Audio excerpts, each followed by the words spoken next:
제목을 좀 바꿔봤습니다. 우리의 달려갈 길. 하나님께서 이스라엘 백성 이제 6월절을 지나서요. 처음 난 것은 주님이 다 취하셨습니다. 하나님의 법대로 하나님의 공의가 애굽 땅에 가득 임했습니다. 그리고 이제 행진을 하는데요.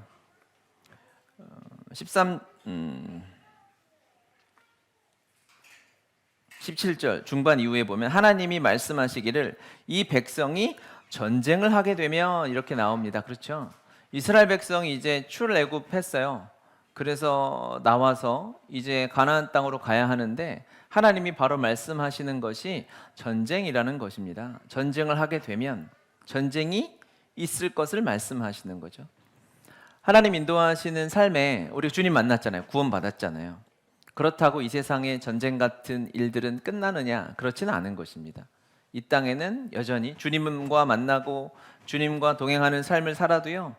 우리의 삶에 때로는 다툼 같은, 싸움 같은, 전쟁 같은 일들이 있음을 우리 기억해야 합니다. 예수님 믿기 때문에 내 마음이 전혀 요동치 않고 평탄한 길로만 간다? 그것은 좀 의심해 볼 필요가 있습니다. 그런 때가 있기는 하죠. 하지만 우리가 기도하고 싸워내야 할 영역들이 반드시 존재합니다. 이스라엘 백성들은 그들 안에 어떤 군대 조직이나 애굽 땅에서 군인으로 살았던 사람도 있을 것입니다. 하지만 대부분은 일반 백성이었죠. 그럼 그들의 공동체의 정체성을 어떻게 정의해야 할까요? 그냥 출애굽한 백성, 이스라엘, 아브라함의 후손, 그들의 정체성 가운데 명확한 것은 이 전쟁을 치러내야 한다는 것이었어요. 그래서 앞으로 여러분 성경 앞으로 조금만 넘어가서 12장 안 넘기셔도 될 분도 있고 12장 41절에 보면 출애굽기 12장 41절 같이 읽어볼까요? 430년이 끝나는 그날에 여호와의 군대가 다 애굽 땅에서 나왔은즉, 여호와의 군대라고 하는 성경에 정확하게 그들의 정체성과 명칭을 써 놓았어요. 그냥 출애굽해서 하나님의 구원을 누리고 기적을 받고 걸어가는 삶이 아니고요. 군대라고 말씀하십니다. 군대의 정체성은 전쟁을 치르는 것이죠. 우리의 신분, 주님이 우리에게 맡기신 이 일들을 놓쳐서는 안 됩니다. 하나님은 군대라고 또 그냥 한 사람이 아니라 복수형으로 430년을 지나 장정만 60만, 아마 한 200만에서 300만 정도 되는 이 놀라운 출애굽의 기적의 현장에 이 사람들을 하나님의 군대라고 표현하셨습니다. 공동체가 군대라는 정체성을 갖기가 사실 우리는 어렵습니다. 우리나라는 우리 자매님들을 군대를 안 가시잖아요. 그렇죠? 물론 가시는 자원에서 가시는 분들도 좀 있기는 하지만 대부분은 가지 않고 남자만 군대를 가니까 전쟁은 남자들이 하는 것, 이런 생각들을 해요. 그래서 형제들은 조금 나이가 이렇게 한 살씩 올라갈수록 이제 군대 가야 된다는 두려움도 있고, 저희 가정에 있는 이제 형제님도 어떻게 하면 군대를 안 갈까 벌써 방위산업체를 알아보고 13세가 됐으니까 앞으로 이제 한 8년 남았나요? 그 생각을 하죠. 그런데 이스라엘 백성에게 있어서 군대와 전쟁은요, 남자들만이 하는 것으로 생각하지 않습니다. 모두가 다 치러내야 하는 것이라고. 실제 전쟁은 남자만 나가서 싸우고 이기고 지고 죽고 이렇게 끝날 일이 아니지 않습니까? 실제 전쟁은 모든 것을 걸어야 하는 것입니다. 실제 전쟁은 죽고 사는 문제가 달려 있고 민족의, 우리 가정의 흥망성쇠가 걸려 있는 일이에요. 그래서 어떻게 남자만이 싸울 수 있겠어요? 그렇지 않습니다.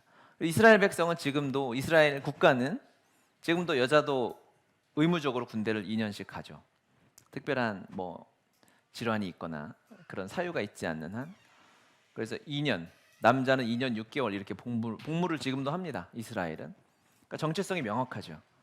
왜냐하면 지금도 항상 그들은 믿음으로 봐야 보이는 게 아니라 실제로 주변의 나라들이 이스라엘을 아주 못마땅해 하고 전쟁하려고 하잖아요.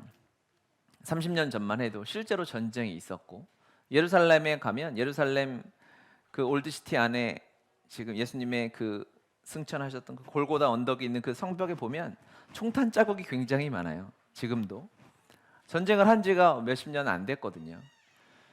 그리고 저도 뭐 많은 나라를 가본 건 아니지만 선교 다니면서 그래도 제법 여러 나라를 가봤는데 가장 긴장되고 무서웠던 도시가 예루살렘이었어요. 거기는 지금도 전쟁 중인 거예요. 실제로 뭐 큰 대도시의 외국에, 우리나라는 실탄을 장전한 군인을, 이제 경찰을 보는 게 좀 우리나라는 치안이 워낙에 좋으니까. 그런데 웬만한 나라는 다 하고 있는데요. 이스라엘은 좀 다릅니다. 골목마다, 왜냐하면 무슬림들도 같이 살고 있잖아요. 언제 어디서 테러가 일어날지 모르기 때문에 전쟁 중임을 기억하고 있어요.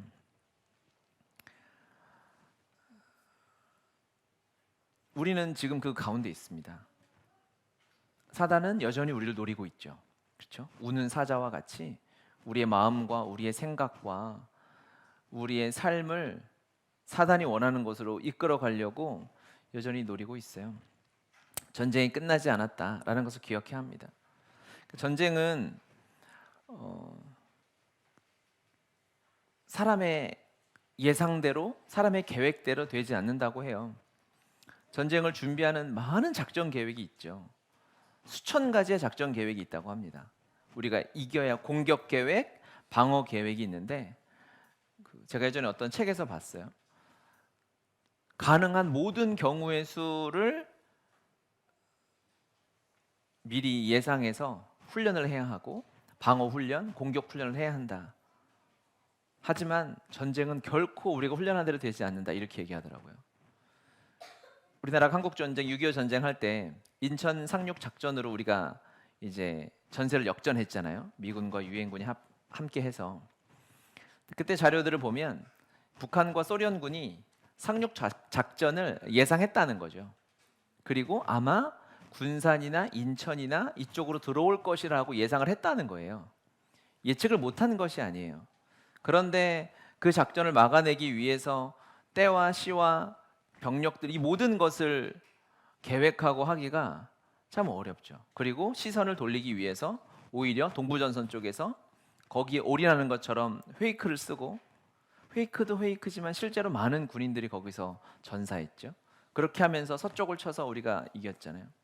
전쟁은요, 아무리 군사학자들, 전문가들이 예상해도 그대로 안 되는 거예요. 전쟁의 전문가가 있죠. 우리 주님이시죠. 전쟁의 시편 기자가 하나님을 표현하는데 전쟁에 능하신 주님이다라고 이렇게 표현했어요. 시편 24편 8편 말씀을 같이 한번 읽어볼까요? 영광의 왕이 누구시냐? 강하고 능한 여호와시요 전쟁에 능하신 여호와시로다. 아멘. 우리가 지금 전쟁 중이고, 우리 공동체는, 여러분의 가정 공동체는, 우리의 신앙 공동체는 여전히 전쟁 중에 있음을 기억해야 하고요. 그렇다면 이 전쟁은 우리의 계획대로 뜻대로 되어지지 않는다. 사람이 아무리 계획을 짜도 알 수 없다. 그래서 하나님께서 이 전쟁을 하시기 위해서 구름기둥과 불기둥으로 완전히 인도해 가시는 거예요. 구름기둥, 불기둥으로 인도하시는데 뭐 협의를 하지 않잖아요. 그냥 하나님이 인도하시는 대로 따라가는 거죠. 우리 인생이 그렇습니다. 전쟁에 승리를 주시는 그 하나님, 전쟁 앞에서 우리가 품어야 할 것은 오직 승리. 이 세상에 복음의 이름, 예수 그리스도의 이름이 땅에 떨어지는 것을 견딜 수 없는 이 거룩한 하나님의 마음을 가지고 각자의 삶에서 승리하는 삶을 살아내야 합니다. 여러분의 삶에서 잠깐의 패배를 당연히 여기지 마시길 바라요. 부탁드립니다. 우리가 삶에서 낙심할 수 있죠. 누가 나를 공격하고 넘어질 수 있죠. 그럴 수 있습니다. 인생이니까. 하지만 인생이니까 그렇지라고 그 순간은 내가 스스로 자책하지 않고 넘겨야 될 필요도 있어요. 하지만 그것을 내 삶에 익숙하게 받아들이지 말라는 거예요. 이게 패배주의입니다. 한 번 내가 넘어졌을 때 내가 사단의 놀이개가 되어서 그 순간 내 마음을 빼앗기고 내 생각을 빼앗기고 내 입술을 빼앗겨서 그 순간 주님이 기뻐하시는 삶이 아니라, 내가 넘어졌다면 돌아서 하나님 앞에 와서 억울해야 돼요. 다시는 그러지 않고 싶은데, 우리가 주님 앞에 드리는 결단과 헌신이 무엇입니까? 어느 정도 적당히 잘 살다가 하나님 나라 들어가는 거겠습니까? 아니죠. 하루를 살아도 예수 그리스도, 오직 예수로 살아가는 것이죠. 하루를 살아도 복음으로 충분한 삶을 살아내는 것이죠. 그러면 내 삶에 여호와의 깃발이 높이 들리는 삶, 그 이름과 영광이 땅에 떨어지는 것을 견딜 수 없는 삶을 살아야 돼요. 우리 주님은 그렇게 하시는 주님이십니다. 거룩하신 주님이십니다. 이 마음을 가졌던 자가 다윗이죠. 그래서 다윗이 이 거룩한 마음을 가지고 이 골리앗, 이 사람인지 고깃덩어리인지 알 수 없는 이 어마어마한 것이 여호와의 이름을 능욕했을 때 그때 했던 이 다윗의 고백이 사무엘상 17장 47절 같이 읽어보면, 또 여호와의 구원하심이 칼과 창에 있지 아니함을 이 무리에게 알게 하리라. 전쟁은 여호와께 속한 것인즉 그가 너희를 우리 손에 넘기시리라. 아멘. 아멘. 여러분의 삶을 하나님이 인도하신다는 것을 정확하게 기억하시고 그곳에서 하나님의 승리를 누리시길 바랍니다. 짧은 순간도 우리가 낙심하고 사단에게 내어주는 것을 당연하게 여기지 않았으면 좋겠어요. 하나님 아버지께서 이스라엘 백성의 정체성을 군대야라고 말씀하시고, 이제 이 말씀은 17절을 우리 다시 본문을 보면, 이 백성, 이제 블레셋 사람의 길은, 사람의 땅의 길은 가까울지라도 하나님이 그들의 길로 인도하지 아니하셨으니 이는 하나님이 말씀하시기를 이 백성이 전쟁을 하게 되면 마음을 돌이켜 애굽으로 돌아갈까라는 걱정이 있으셨어요. 자, 하나님께서 가까운 길, 여러분 이제 성경 공부하거나 또 어성경 시간에 이런 거 다 배우셨죠? 오늘 어성경 수료증을 드릴 건데 이 뭐지 하는 분들이 있으면 안 되죠. 가까운 길이 있죠. 그 군사도로라고 하는, 애굽에서 바로 해변을 따라서 팔레스타인 지역으로 가는 길이 있는데, 팔레스타인 블레셋이죠. 이 블레셋 가까운 길로 가면 전쟁을 하게 될까 두려워서 걱정해서 너희들이 돌아갈까 봐 하나님께서 다른 길로, 광야길로, 시내산에 있는 길로 홍해 앞으로 인도하신다라는 말씀이죠. 하나님이 첫 싸움을 어차피 싸워야 되거든요. 첫 싸움을 하나님께서 블레셋과 싸우지 말고 다른 싸움을 싸우게 하시는구나 라고 하셔서 방향을 하나님께서 돌이키십니다. 블레셋 쪽으로 올라가지 않고 밑으로 돌려가지고 홍해 앞으로 가는데요. 그러면 우리가 이제 그리고 나서 바로가 쫓아오잖아요. 우리가 일반적으로 생각하기로는 이제 이스라엘 백성들이 출애굽을 6월절을 지나 출애굽을 했어요. 그래가지고 막 이제 짐을 싸들고 냄비를 끌어안고 나귀를 타고 걸어서 그 2,300만이 장관을 이루면서 오와 열을 짜가지고 쭉 걸어 나오는 거거든요. 그 장면들을 보고 신하들이 이제 보고했겠죠. 왕에게, 왕이시여 저들이 나갔습니다. 그러면 보낼 수 없다 하고 이제 바로가 공격하고 따라오는 것처럼 이렇게 그 뭐 이집트 왕자 이런 애니메이션 영화에도 그렇게 나오죠. 근데 그 사이에 하나에 빠진 장면이 하나 있어요. 그게 14장 2절입니다.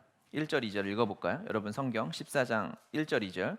여호와께서 모세에게 말씀하여 이르시되 이스라엘 자손에게 명령하여 돌이켜 바다와 믹돌 사이에 비아히롯 앞 곧 바알스본 맞은편 바닷가에 장막을 치게 하라. 이걸 제가 세 번역으로 써왔는데요. 세 번역 같이 읽어볼까요? 주님께서 모세에게 말씀하셨다. 너는 이스라엘 자손에게 말하여 오던 길로 되돌아가서 믹돌과 바다 사이에 비아히롯 앞 곧 바알스본 맞은 쪽 바닷가에 장막을 치라고 하였다. 오던 길로 뭐라고요? 되돌아가라라고 했어요. 2,300만이 쭉 가다가 하나님께서 모세에게 말씀하셔서 방향 돌려 라고 해서 다시 애굽으로 돌리는 거예요. 이 장면을 보고 바로가 소식을 듣고 전쟁 준비를 하러 떠나게 되는 것입니다. 하나님께서 그냥 우리가 도망가는데 출애굽했는데 바로가 쫓아온 것, 그것이 맞지만 그 가운데 하나님께서 이 전쟁을 싸우도록 선전포고를 하신 거예요. 이스라엘 백성아, 너희들이 싸워야 할 첫 번째 싸움이 있는데 너희들이 살아왔던 그 애굽 땅 바로와의 첫 번째 싸움을 싸우기 원하셔서 주님이 방향을 돌려서 진을 치게 하십니다. 유월절 은혜, 구원의 감격을 누렸어요. 그리고 우리가 그리스도인으로 하나님의 군대로 이 세상 하나님의 자녀로 예수님의 제자로 살아가는데 매번 싸움이고 전쟁이 있죠. 그 첫 번째 싸움이 바로 무엇이냐? 그들이 평생 내가 태어나고 나의 전부라고 여기고 살았던 그 애굽 땅의 군대와 실제로 전쟁하는 그 일, 싸우는 그 일이 첫 번째 전쟁인 거예요. 주님이 그 싸움을 싸우라고 하시는 거예요. 그것이 의미하는 것이 무엇일까요? 구원받고 이제 애굽을 떠나야 해요. 그런데 이스라엘 백성이 계속 그리워했던 게 뭡니까? 그 애굽 땅이에요. 그 땅의 풍요로움이 그리웠어요. 그 땅에 내 감정과 내 감각을 만족시켜주는 그 애굽 땅, 그 나의 옛 자, 이게 나라고 생각하고 나의 전부라고 생각했던 그곳이 너무너무 그립고 계속 생각이 나는 거예요. 그렇게는 살아갈 수 없는 거죠. 그리스도와 함께 죽었기 때문에 실제로 내가 주님을 만나기 전에 살아왔던 죄로 가득했던 나의 옛 자아는 유월절 사건과 함께 십자가에서 완전히 침몰해서 없어졌거든요. 할렐루야. 그것이 사실이거든요. 그런데 이스라엘 백성이 그것을 계속 흔들리고 믿지를 못하니 주님이 그것을 눈으로 보여주시는 거예요.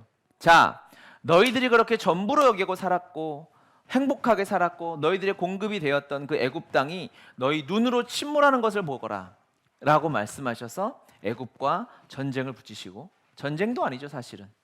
그냥 옛 자의 완전한 침몰, 홍해가 완전히 애굽에 살아왔던 옛 자아를 덮어서 다시는 돌아갈 수 없도록, 퇴로가 없도록 하나님이 완전히 차단하시고 주님과 동행하며 살도록 하시는 것입니다. 구원받은 여러분, 할렐루야. 예수님이 여러분의 사시는 여러분, 할렐루야. 우리에게 필요한 것이 무엇일까요? 그냥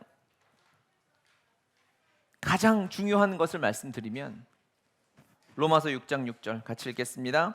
우리가 알거니와 우리의 옛 사람이 예수와 함께 십자가에 못 박힌 것은 죄의 몸이 죽어 다시는 우리가 죄에게 종노릇하지 아니하려 함이니 이는 죽은 자가 죄에서 벗어나 의롭다 하심을 얻었음이라. 아멘.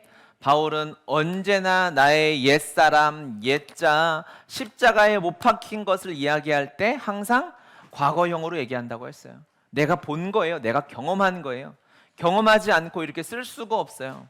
바울은 믿음의 눈을 들어 그것을 보았습니다. 내가 예수님을 박해하던 자로 내 학벌과 나의 가문과 내 소유를 자랑하며 제법 나이스하게 살았던 그 삶이 얼마나 창피하고 부끄러웠고 비참했는지, 그것이 얼마나 배설물 냄새가 났는지. 하지만 그 옛 자아를 끌어안고 주님이 십자가에서 내가 되어 죽으시고 이제는 주님이 내 안에 사시는 분이시구나. 다음 글씨 한번 보여주세요. 오직 내 안에 그리스도께서 사시는 것이라. 아멘이십니까 여러분? 여러분 마음 안에, 여러분의 삶 안에, 여러분의 생각 안에, 여러분의 영 안에 주님이 살고 계십니다. 거기에 거주하고 계세요. 이 사신다는 단어는 나와 함께하는 단어가 아니라 집 안에 들어가 있는 것을 의미해요. 인정을 하든 말든 여러분, 그거는 이제 그것까지는 어떻게 할 수가 없어요. 끌어다가 너 인정해라 이렇게 말로는 해도 생각까지 어떻게 바꿔요. 여기는 믿음을 드려야 되는 것입니다. 그렇구나, 주님이 내 안에 사시는구나. 이거보다 더한 진리는 없어요 여러분. 예수 믿고 부활하신 예수 생명이 내 안에 사는 것보다 더 명확한 진리는 없다고요. 여러분이 저를 보고, 제가 지금 몇 시에 여기 지금 1월 9일 11시 47분에 여기 서 있잖아요. 그렇다고 해주세요. 서 있는데 이 사실보다 더 확실한 사실이 여러분 안에 주님이 사시는 거예요. 이 놀라운 진리가 믿어지는 은혜가 있길 바랍니다. 그러면 확실한 거예요.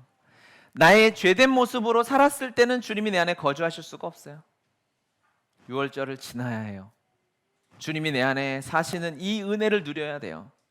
그러면 여러분 더 이상 여러분 옛사람이 죄의 종로로 타도록 여러분의 삶을 주관하고 다스리지 못합니다.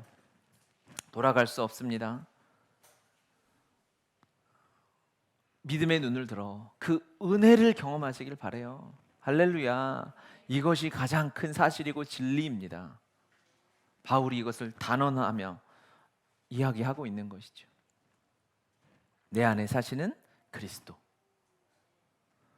삶의 모든 문제는 이제 여기서 출발하는 거예요. 우리 안에 사시는 그리스도가 너무너무 사실이고 진짜고 진짜인데 이것을 바라보지 않으면 이제 마음이 무너지는 거죠. 넘어지는 거죠. 사람이 시선이 보이는 거죠. 여러분 안에 주님이 사시는데 이것이 사실이고 실제인데 내 삶에 영향이 없다? 그건 말이 안 돼요.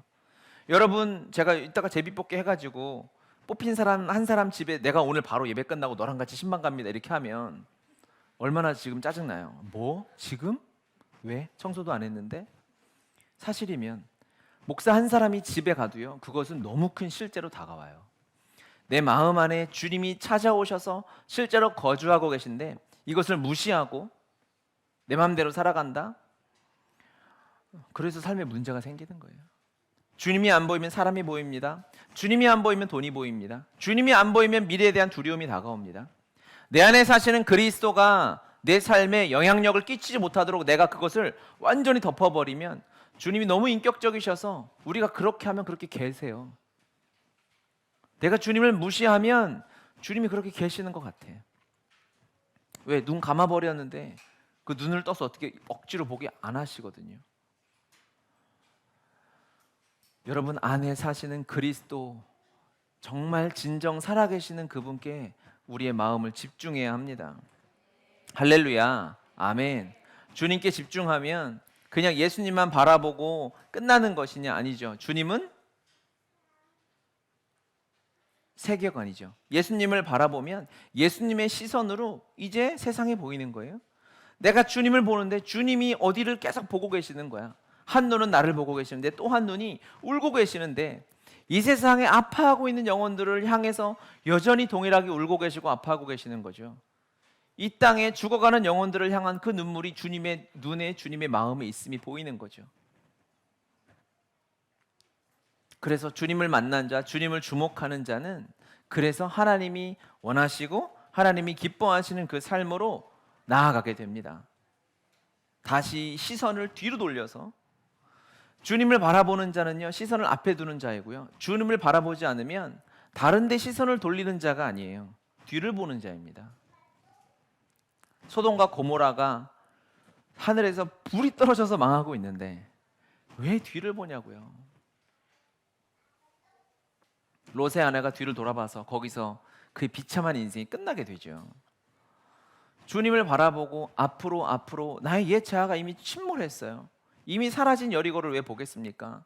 이미 홍해에 수장된 눈으로 보게 하신, 우리가 앞으로 보겠지만 홍해에 수장된 애굽의 백성, 애굽의 이 군대를, 바로 왕을 홍해 그 해변에서, 그 강가에서 이스라엘 백성들이 눈으로 보았다 이렇게 말씀하시거든요.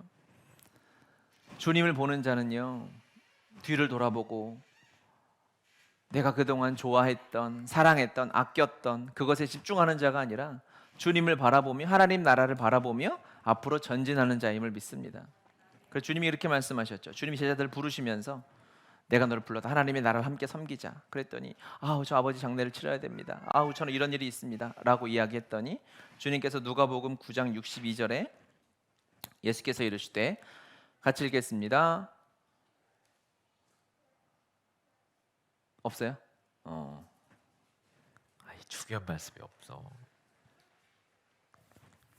따라 해봅시다. 예수께서 이르시되 손에 쟁기를 잡고 뒤를 돌아보는 자는 하나님의 나라에 합당하지 아니하리라.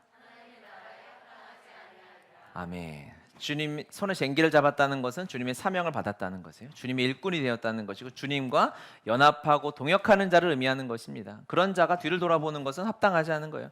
쟁기를 잡고 앞으로 나아가는데 뒤를 돌아보면 이거 엉망진창이 되는 거죠. 앞으로 표대가 되시고 내 안에 사시는 그리스도를 바라보는 것, 그것은 내가 멈추는 것이 아니라 내 안에 계시는 주님은 주님과 동행하며 앞으로 전진하며 나아가는 것입니다. 뒤로 돌아갈 수 없다는 것이죠. 할렐루야. 아멘. 주님은 우리를 살리셔서 우리에게 사명을 주시고 사랑을 주시고 이 모든 것을 가능하게 하도록 복음을 주셨습니다.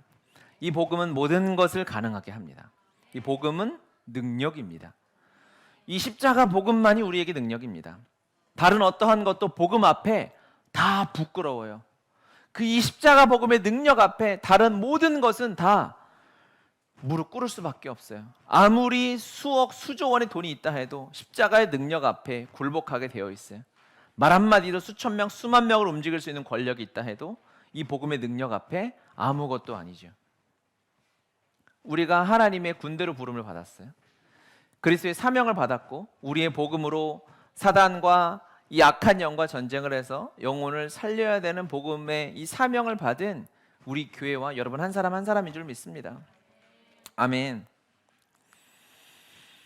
이 싸움을 이제 우리가 싸워 나가야죠. 계속해서 지금까지 하나님께서 4년간 은혜로 싸우게 하셨고 간증을 통해서 지난 4년 동안 있었던 일들을 한 줄 한 줄 이렇게 나눠주실 때 너무너무 감사하고 감격이 되더라고요. 그 한 줄의 사역을 우리가 노력한다 해서 할 수 있었을까? 불가능하거든요. 가능하지 않거든요. 주님이 하시는 거거든요. 매 순간, 매 주일, 매 찬양, 매 말씀 이 모든 것을 주님이 하셨습니다. 왜? 이 복음의 능력이 실제로 여러분의 삶에서 작동해서 일어나서 사람을 살리고 이 마지막 때에 하나님 나라 우리 사랑하는 주님 다시 오심을 예비하는 삶을 살도록 하기 위해서인 것이죠. 바울이 마지막에 이렇게 고백을 했죠. 디모데후서 4장 7절 나는 선한 싸움을 싸우고 나의 달려갈 길을 마치고 믿음을 지켰으니 이제 후로는 나를 위하여 의의 면류관이 예비되었으므로 주 곧 의로우신 재판장이 그날에 내게 주실 것이며 내게만 아니라 주의 나타나심을 사모하는 모든 자에게 도니라. 아멘. 바울은 평생을 선한 싸움을 싸웠다라고 이야기합니다. 디모데후서는 그의 마지막 고백과 같은 것이죠. 마지막까지 바울이 이야기했던 거, 바울은 복음을 누리고 살았어요. 그렇죠? 복음은 충분했던 자입니다. 실제로 자신의 옛 자아가 침몰하는 것을 봤음에도 불구하고 그는 여전히 싸움을 싸웠어요. 여러분, 우리는 다시 전쟁터의 전장으로 파송받는 자입니다. 동일하게 싸워 나갈 것입니다. 하지만 당연히 승리가 보장돼 있죠. 그래서 이 싸움은 우리가 즐기는 싸움이요, 누리는 싸움이요, 행복한 싸움이 될 줄 믿습니다. 그리고 우리가 달려갈 길, 주님의 눈으로 보고 계시는 그 영혼들, 울고 있는 영혼들, 복음 하나면 그 영혼이 회복됨이 눈에 너무 보이거든요. 명확하게 보이거든요.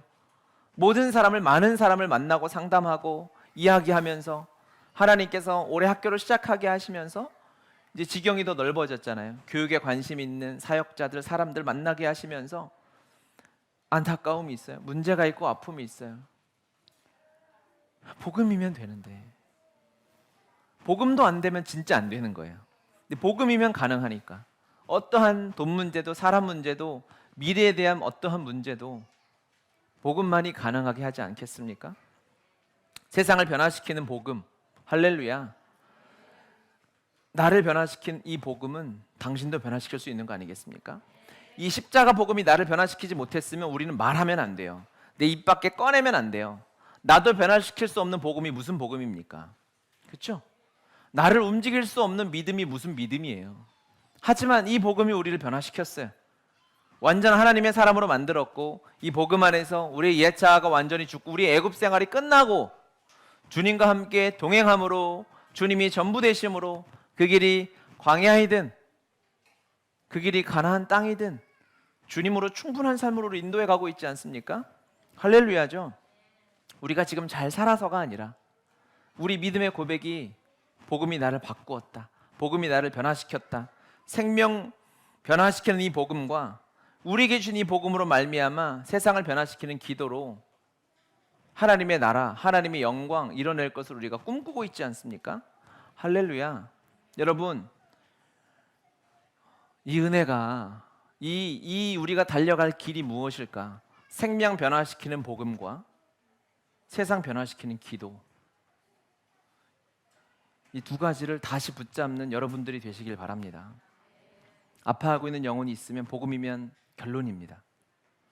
세상이 악하면 기도면 결론입니다. 그래서 복음과 기도의 이 두 기둥이면 되는 것이죠. 어떠한 모든 것의 해답입니다. 모든 사람의 해답입니다. 다른 것 고민할 필요 없어요. 고민하고 뭐 상담하고 뭐 찾아보고 할 필요 없어요. 복음과 기도면 모두 결론 납니다. 어떠한 영혼이든 결론 납니다. 여기서 씨름하고 여기서 기도하고 여기서 승부를 봐야죠. 야, 기도도 안 되더라. 야, 말씀으로 복음도 어렵더라. 그런 건 없습니다.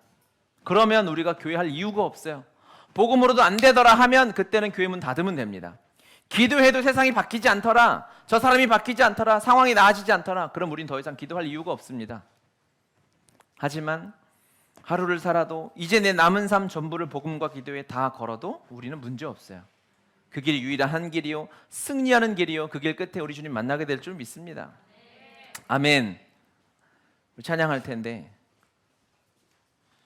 아까 간증할 때 우리 이야기했는데 그 찬양 해야 될 것 같아요.